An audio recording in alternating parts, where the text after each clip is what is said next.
What good is our faith if we just keep it to ourselves, if we don't share it with others? And Jesus, he tells us to share our faith. We're called to do it. And I've been thinking about that a lot lately, certainly over the past few months when I was starting my channel. I felt compelled to talk about my faith, to share my love for God and not be ashamed of it. But there was always this part of me, and I suppose it's still there, that wonders what people will think. I wouldn't say I worry what people think, but of course it's going to affect me.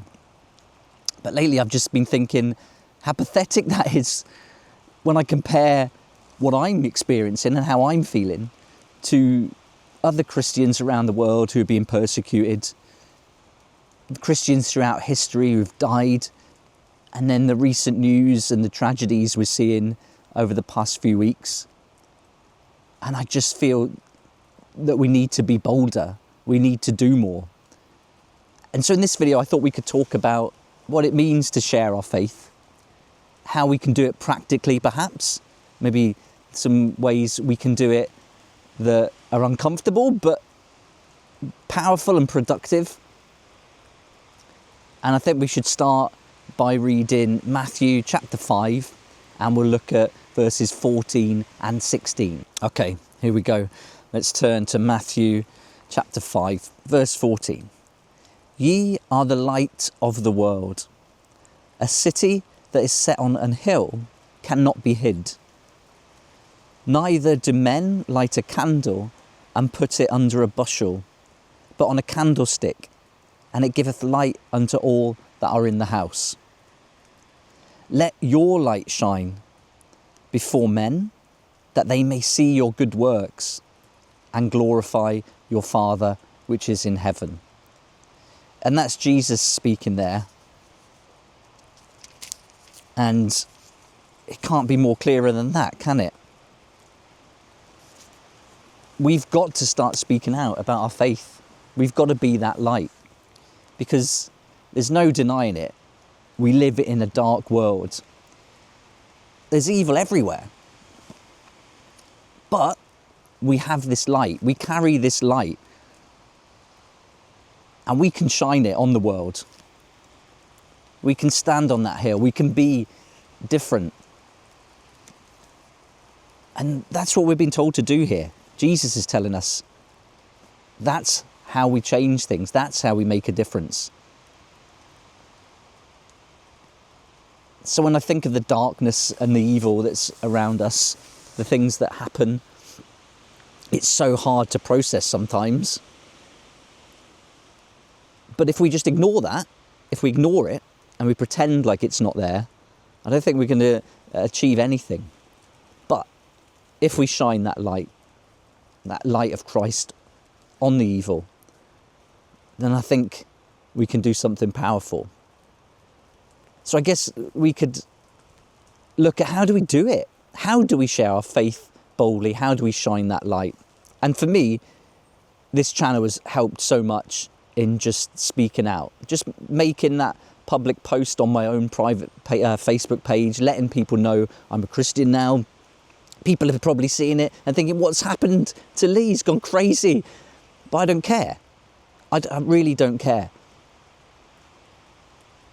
And I think we could all just speak out a bit more, maybe. Share a post.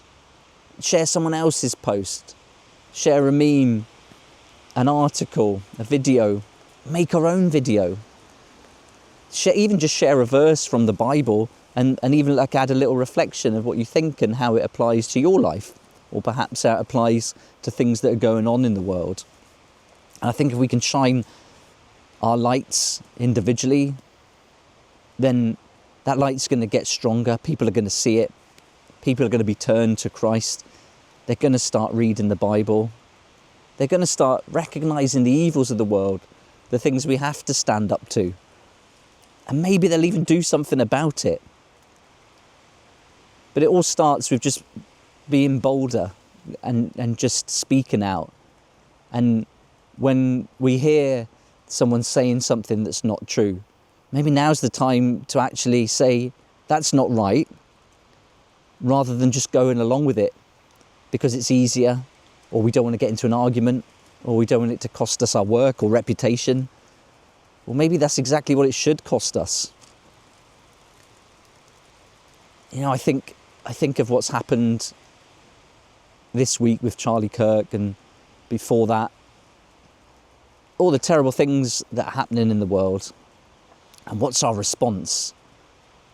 Initially, it's anger, maybe frustration. We want to do something, we want to take action. But we've got to pause and think, what's Jesus telling us to do?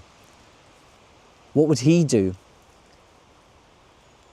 And that's the question we've got to reflect on. And I'm covering that in a few videos over this next week. And I think it's important that we really just take a pause and think about how we should act as Christians, how we should react to what's been going on, and then how we go forward into the future and do something about it. So I'm going to leave it there for today. It's a really hard subject. We're all feeling it. I know the men in our church, the women in our church, we've got together in a Bible study, and our pastors just helped us all so much to process it. And I would just recommend, if you're feeling a bit heartbroken now, reach out to your fellow Christians. Meet up with people from church, talk about it, share how you feel, read the Bible, because it'll help. Anyway, that's it for today. Thanks for watching. I look forward to seeing you next time.